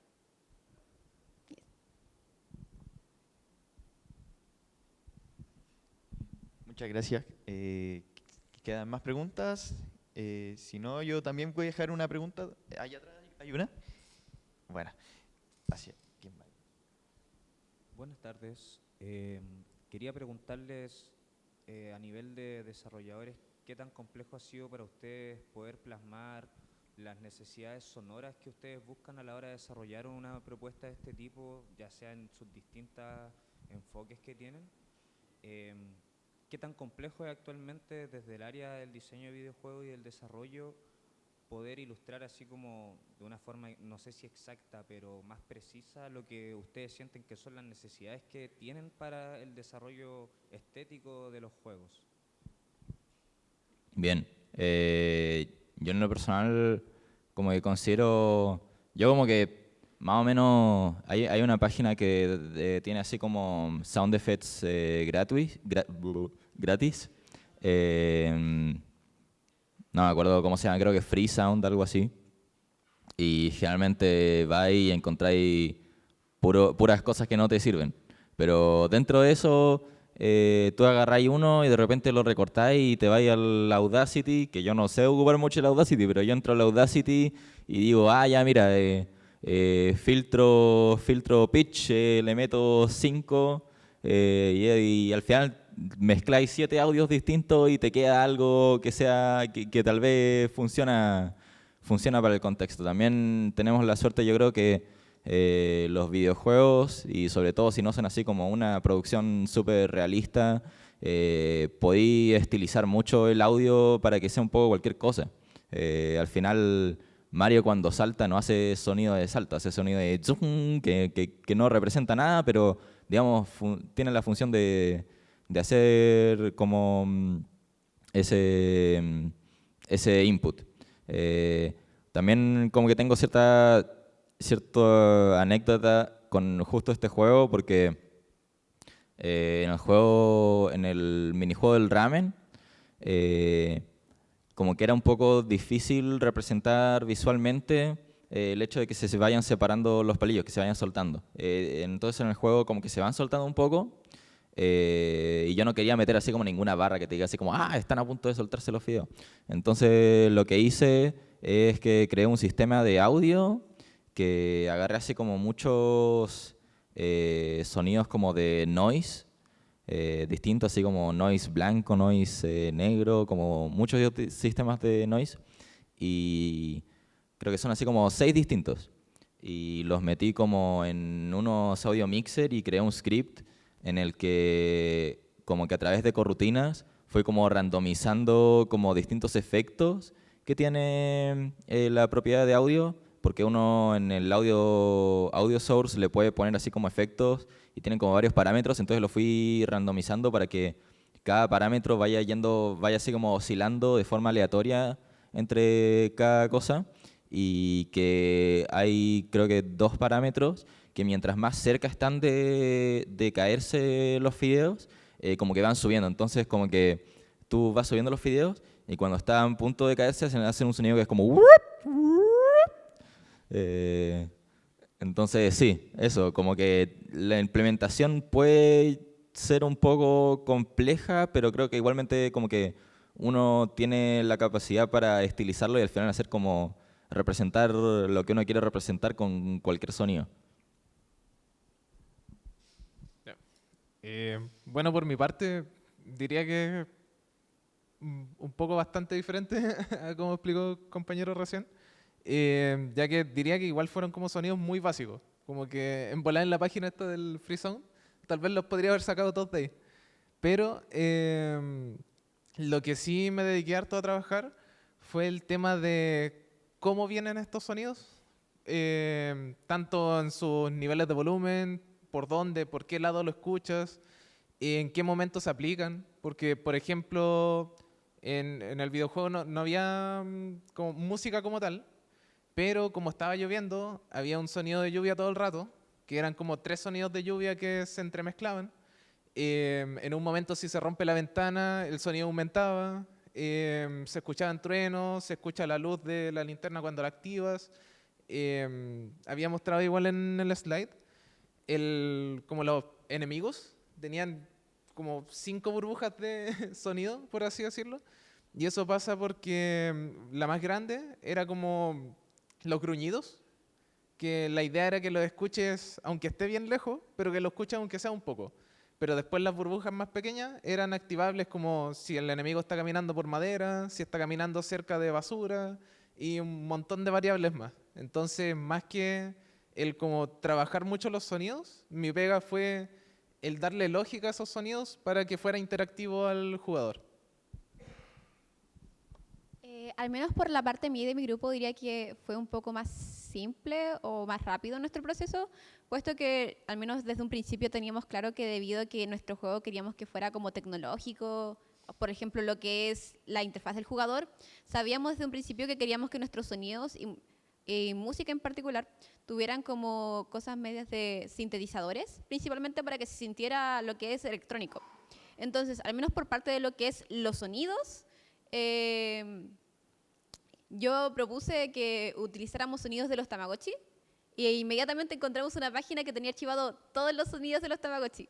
Entonces ahí empezamos como a probar y qué nos tincaba más para los efectos y mecánicas que ya teníamos. Respecto a la música, sí demoró brevemente un poco más, puesto que hicimos ahí una playlist de Spotify diciendo de que queríamos que cambiara hicimos una playlist y le pusimos todas las cosas como de los sonidos que también dijo la música que dijo mi compañera, que sacamos juegos que por una parte fueran con sintetizadores, como por ejemplo Undertale, pero también juegos cuya atmósfera busca incomodarte, como lo puede ser Smile for Me, que su soundtrack hasta cierto punto te genera como un vacío, en especial por lo grande que es la atmósfera. Entonces queríamos generar eso en el jugador, pero también como queremos que te encariñes con los personajes, va más o menos lo de Undertale o lo de Cult of the Lamp, que también tiene soundtrack bonito, en especial porque en nuestro juego el soundtrack cambia en cada habitación, en cada parte del día, mañana, tarde y noche. Entonces lo que hicimos es poner las que más nos tincaba dependiendo si queríamos o incomodar al jugador o si queríamos provocar algún sentimiento. Por ejemplo, lo que es el laboratorio durante el día es el sonido uno de los sonidos de los laboratorios de Undertale, porque así es como, wow, es grande, es tecnológico, pero también, por ejemplo, lo que es el día dentro de la sala principal es más de Cult of the Lamp, como durante el día de Cult of the Lamp, porque también hay cambio en el sonido en el juego, para que sea más amigable, más bonito, introducción, te encariñas. Entonces, respecto a eso, fue eso en la música. Buscamos qué era lo que queríamos enfocar la sala. Nuestro equipo en realidad fue bastante más sencillo. Más que nada buscamos canciones que fueran como, si tuvieran cierta melodía como dulce, agradable. Más que nada sacamos efectos sonoros de Zelda, de Ocarina of Time. También un poquito de Animal Crossing, más que nada en las voces. Y también, más que nada, el soundtrack de Tinkerbell, de las películas de Tinkerbell. Entonces fue bastante simple, más que nada no queríamos buscar como incomodar, como dijo mi compañero, más que nada era como algo relajante, divertido y humorístico al mismo tiempo tierno. Entonces más que nada, como se escuchó como en el gameplay, no sé si lo viste, de que se escuchaba más que nada como música tranquilita, violines, piano, cosas así simples, y que si uno lo escuchara diría, oh, suena como algo tierno o suena como tipo pradera. Fue bastante simple.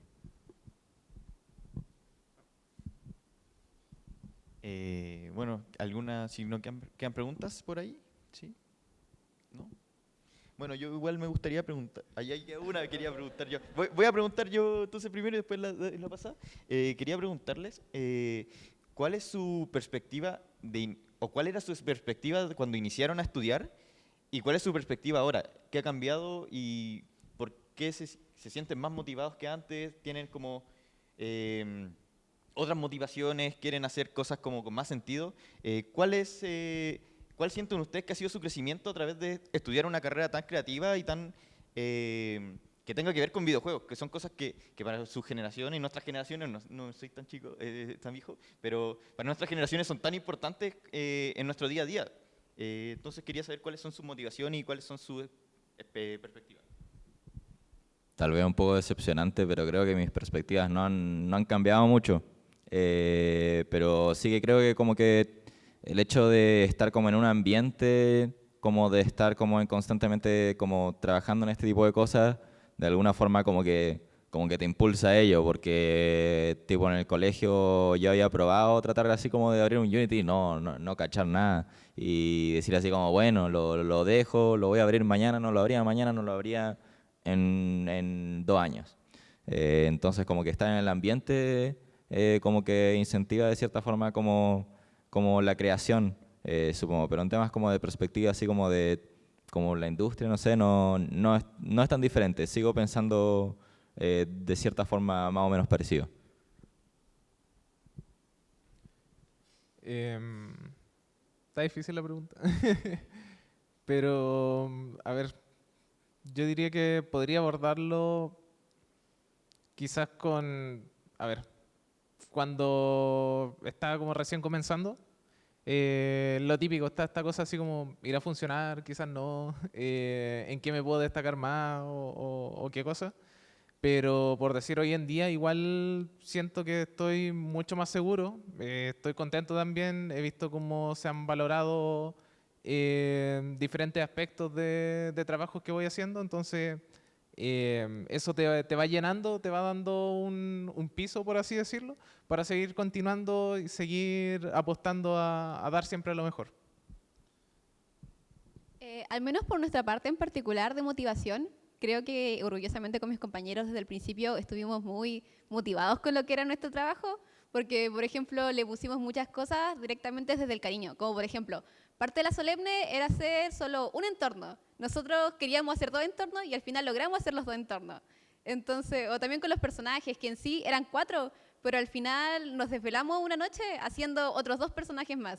También, por ejemplo, destacar al Tommy, que se desveló noches haciéndolo del código, la Mel, que le hizo una historia entera a todo lo que es el mundo, la Anto, que también siempre está ayudando con las ilustraciones y todo lo que hizo, y así. Y al menos junto con esto de cómo ha estado nuestra misma motivación respecto a eso, creo que ha seguido como en ese enfoque y en ese nivel. Por ejemplo, con las cosas que hicimos, porque antes originalmente el juego tenía una UI diferente, pero para presentarlo así, con el cariño que teníamos el juego, lo cambiamos en una noche para poder hacer una que nos quisiéramos más. Entonces estamos muy orgullosos con lo que es la motivación tanto en este como en otros trabajos que hemos seguido teniendo. Personalmente estoy un poquito decepcionada porque yo más que nada quería dedicarme más que nada a lo que es como el arte, el proceso como detrás. Entonces, cuando me tocó programar, estaba un poquito decepcionada porque no quería hacer eso. Pero lamentablemente descubrí de que hay cosas que no se tienen, de que uno no quiere hacer, pero se tienen que hacer. Y en realidad nosotros no teníamos mucha expectativa en nuestro trabajo. Nosotros pensamos de que nos iba a ir bastante mal con esta entrega, pero nuestra realidad superó demasiado las expectativas. Y más que nada estamos orgullosas con lo que nos resultó, porque a pesar de todo lo hicimos con mucho cariño. Más que nada en el proceso modelado ya nos dimos cuenta cada una de lo que nosotras queríamos, no era, se presentaba como nosotros queríamos que fuera, pero se presentó de distintas maneras y ahí en nuestro conjunto logramos presentar ya lo que fue nuestro juego final en Cleaning Duty y principalmente al inicio estaba bastante decepcionada, pero ahora estoy bastante orgullosa de lo que logramos como equipo.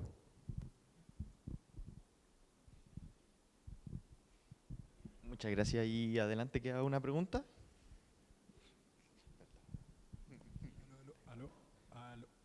Ahí se escucha, se escucha. Esto es más sobre Naishitai, sobre el tema de la Mayu. Si es que porque a mí me pasa, ¿no? Que escribir sobre ese tipo de temas un poco más quizás depresivos, un poco más personales, cuando yo lo hago al menos como que me baja un poco así la moral. A mí en lo personal, entonces quería preguntar si eso es algo que te pasa a ti también o si es como, y si es así, ¿cómo lo superáis? Sí, es complicado, porque estilo Naishitai, yo creo que tal vez lo habré escrito en 4 sesiones, porque lo que me pasaba es que es como que no me quería poner a escribir, porque claro, como que no es agradable, de cierta forma, cuando uno tiene que escribir de estos temas. Entonces, de alguna forma como que me sentaba a escribir, pero una vez que ya como que empezaba, es como que seguía nomás. Entonces como que verdaderamente la escritura del juego igual como que tomó tiempo, pero tomó pocas sesiones, lo hice muy de seguido. De hecho, como atestiguará mi profesor, yo tenía como la mitad del juego escrito, o tal vez como menos de la mitad del juego escrito, así como antes de la última entrega o así. Y después como la siguiente entrega tenía la otra mitad del juego escrito y el profe me dijo así como, pero le agregaste un montón, y es como, claro, porque no es como que estuviese escribiendo así como poquitito a poquito a lo largo del desarrollo, sino que como que escribí parte de la historia, armé como todo el sistema como para apoyar como esto, como un sistema de diálogo, por así decirlo, para que se pueda como mostrar todo correctamente. Entonces cuando ya tenía el sistema de diálogo completamente hecho, hice directamente todo el resto de la historia. Entonces ahí, así lo hice un poco, claro. Es complicado, no es fácil ponerse a escribir sobre cosas no agradables. Muchas gracias, Mayuri. Si no quedan alguna otra pregunta, allá adelante. Y no sé si quedan. Pero bueno. ¿Se escucha bien? Sí, se escucha. ¿Cuál creen o sienten que es el mayor desafío al intentar conectar al jugador con su juego? Sea emocionalmente, sentimentalmente o hasta en un nivel de las mecánicas del juego. ¿Cuál creen que es el mayor desafío? Principalmente que el juego funcione, porque más que nada muchas veces uno dice, es bastante fácil que conectar un script y que el botón haga cierta función, pero muchas veces falla, cambiarle el computador, como nosotros mencionamos en nuestro equipo, falla bastante, más que nada con sus versiones, y más que nada organizar que todo esté como básicamente correcto y funcionable, de repartir las cosas, de que funcione la pantalla principal, de que después pase el juego, de que cuando uno pulse un botón para pasar a la siguiente sala, funcione. Yo creo que eso sería como la mecánica más difícil, creo yo personalmente. Al menos por parte de nuestro juego en particular, diría que es el saber cuál objeto puede ayudarte en algo, puesto que como mencionamos, hay varios objetos dispersados por lo que es el demo que tenemos y que en sí los objetos que se pueden interactuar y los props en sí se ven iguales. Entonces, en el caso de nuestro juego es que al fin y al cabo el jugador hasta el momento por lo menos, no sabría qué objeto sí es interactuable y cuál no lo sería. Entonces sería cosa de que tal vez puede estar con la demo, ejemplo, y es simplemente podría nunca encontrar que un objeto que pegamos sí era interactuable, que le daba otro diálogo. Entonces podría ser eso. Por mi parte, como un videojuego, creo que lo más importante es un testeo constante con las mecánicas. Porque de repente si uno llega y le agrega un montón de cosas y algo te falla, quizás nunca sepas qué te falla porque como tiene tantas cosas, entra en conflicto con que sale una tira de errores, que tú no sabes cómo verificarlo. De repente hay hartas fórmulas como hacer como feedback textual, como esto está funcionando, esto no, pero igual sigue siendo lento. Creo que la mejor opción siempre va a ser como ir integrando de a poco, ir aplicando y revisando. Y repetir el proceso miles de veces. Bueno, como que yo lo pienso como tanto del lado narrativo como de jugabilidad y también del ludo narrativo, como este tema, porque bueno, por el lado del narrativo, por ejemplo, es como medio complicado decir así como, pucha, sobre todo si es como una historia así como tan personal de cierta forma, como que de repente hay gente que la va a leer, se va a quedar llorando, y hay otra gente que la va a leer y va a decir así como, ah, bueno, ¿y dónde está el chiste? Entonces como que de cierta forma, bueno, también considero como muy importante como el proceso de iteración, de lo que estaba hablando el compañero, así como de mostrar al mundo el juego y como ver cómo reaccionan, tratar de tal vez como arreglar cosas en el sentido, pero como que yo no tuve tanto testeo porque es un poco así como, digo así como, bueno, esto es como medio personal, como que me da vergüenza. Entonces como medio como que también es como complicado decir así como, uy, ¿qué pasa si al jugador esto le da cringe? ¿Qué pasa si ese tipo de cosas? Entonces al final yo creo que como que es como medio complicado, tal vez como que la complicación está en decir así como, en atreverse de cierta forma. También iba a comentar por el lado mecánico, sobre todo siendo un juego que tiene mecánica frustrante, también pasa lo mismo, que es como si es que una persona está como muy invested en la narrativa y como que lo entiende, como que le hace clic, como el comentario que mostré en mi presentación, como que claro, es como todo funciona, pero si no, tal vez hay una persona que está leyendo el texto, que le llega este minijuego del ramen y dice, ay, ya me están interrumpiendo la experiencia de vuelta. Entonces, bueno, en ese sentido sí que tuve iteración en el tema del minijuego del ramen, sobre todo en los tutoriales. De hecho, en la versión que mostré a final del semestre pasado, era así como un tutorial que era un texto nomás. Y cuando me decidí de que lo quería lanzar a Itch, lo primero que pensé en cambiar era el tutorial. Tiene que estar bien explicado desde el principio para que después fluya la experiencia y que no esté el jugador ahí tratando de hacer cualquier cosa. Entonces sí, yo creo que tratar de explicar bien las mecánicas es de lo más importante. Muchas gracias por la respuesta. ¿Alguna otra pregunta? Si no quedan más, agradecerle a todos nuestros invitados, a todos los estudiantes por sus proyectos, por seguir intentando, por intentar hacer juegos y hacer juegos también.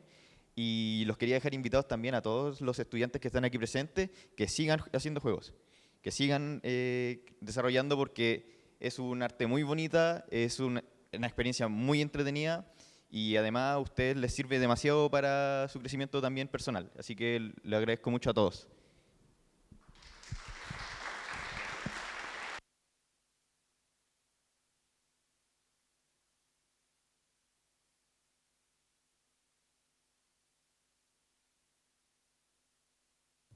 Ya. Mario, por favor. Si quieren, pueden pasar abajo, sí, no hay problema. Primero, bueno, como equipo organizador de este congreso, que lo pudimos retomar después de 6 años. La última versión de este congreso se hizo el año 2019, el 19 de octubre. Y desde ahí, entre estallido, pandemia y vicisitudes varias de la vida, no pudimos volver a realizar este evento. Y creo que de alguna manera el tiempo nos ha dado tanto como, creo, la madurez, los espacios y obviamente el equipo para poder trabajar. Pasamos de ser una escuela con un director, un coordinador, ahora a tener una escuela con 2 sedes, con 2 directores, con un secretario académico, con un equipo de docentes que ya se ha estado consolidando a lo largo de los años, que de alguna manera nos ha permitido, como creo yo, darnos este pequeño gusto y siento también como un pequeño lujo con respecto a lo que es el desarrollo no solo de juegos, sino de distintas experiencias vinculadas con lo lúdico. En estos 2 días han pasado 30 presentaciones, es decir, han sido 30 ponencias de la más variada índole y que han involucrado proyectos de investigación académica bastante profundos y acabados, de desarrollo teórico, de experiencias de la industria directamente, y por supuesto finalizar ahora el congreso con experiencias y con propuestas de estudiantes es para nosotros como un gran aliciente para seguir haciendo esto, no solo por nosotros como equipo, porque nos interesa estar mostrando las cosas que se hacen, sino también por ustedes, por lo que significa formar una industria, formar una academia, generar relaciones interdisciplinares, generar relaciones entre escuelas. Creo que es fundamental también los espacios de comunicación que se están generando, es decir, que haya venido gente de la Universidad Gabriela Mistral, ustedes de la Universidad San Sebastián, gente de la Universidad SEC, de la Universidad de Chile, de la Universidad Católica, tenemos Bernardo Higgins. De la Universidad Bernardo Higgins, exacto, es decir, tenemos un montón de personas y que vemos que se están dedicando a esto, que les interesa, que pasa un poco como lo que yo trato de decirles siempre a los chicos en las clases, como que se les vaya un poco la vida en hacer juegos, como si quieren dedicarse a esto es porque sienten que no pueden hacer otra cosa más que esto, es decir, como respiramos videojuegos, respiramos juegos, respiramos interacción, tratamos de entender el comportamiento humano a través de las interacciones y a través obviamente del juego.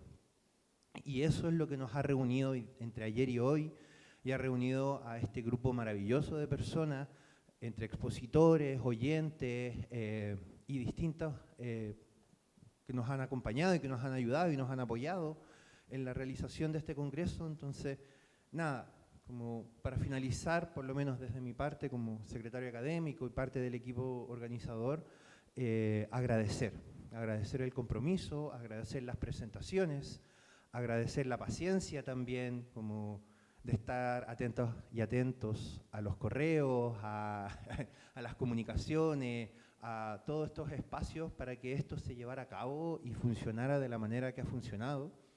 Creo que, y puedo hablar por los dos, que estamos bastante orgullosos de haber conseguido esto, de haberlo transmitido por YouTube, de haber transmitido en conjunto con Concepción. Las charlas de esta sala van a estar durante la semana arriba del canal del Campus Creativo de YouTube, entonces también va a haber un respaldo. Y esto va a seguir. Nuestra idea es que el Congreso siga, que se siga realizando todos los años, que sigamos presentando proyectos de investigación, que sus juegos se transformen después en investigaciones y que no queden solo en estas propuestas, sino que de verdad salgan al mercado, que se conviertan en referentes y que logremos construir esta sinergia que siento yo que en estos 2 días se formó bastante bien y nosotros esperamos poder continuar con ello. Cuestiones ya más bien técnicas. Los siguientes pasos del Congreso va a ser enviarles a cada uno de los ponentes sus certificados de participación. Tienen una validez formal como de haber participado en un Congreso internacional por lo tanto también para sus desempeños académicos y para sus trayectorias académicas son relevantes, sirven para validación académica, entonces tiene también un sentido dentro de este territorio. Y también nos vamos a estar comunicando para poder validar la transcripción que se va a hacer de las ponencias para hacer las actas del Congreso. Es decir, todo Congreso finaliza con la publicación de un documento donde se presentan las distintas ponencias y parte del ejercicio va a ser como transcribir todas las presentaciones, pedir las autorizaciones a las presentadoras y presentadores de cada una de las ponencias para poder luego publicar un pequeño documento en digital al que van a tener acceso todos quienes hayan participado. Por mi parte, nuevamente agradecer su presencia, agradecer su participación, agradecer el compromiso de nuestros estudiantes de estar aquí, de haber aguantado los 2 días, de haber participado. Ha sido bien agotador, pero también ha sido muy satisfactorio. Y agradecer obviamente a los estudiantes de otras carreras, a docentes, académicos, investigadores, que han estado hoy día aquí presentes, ayer, y que han hecho que este congreso sea posible y que podamos de alguna manera estar orgullosos de poder seguir haciendo juegos y de dedicarnos a esto, que creo que todos los que estamos aquí sentimos un poquitito ese deseo de seguir jugando porque se nos va un poco la vida en jugar. Eso, muchas gracias.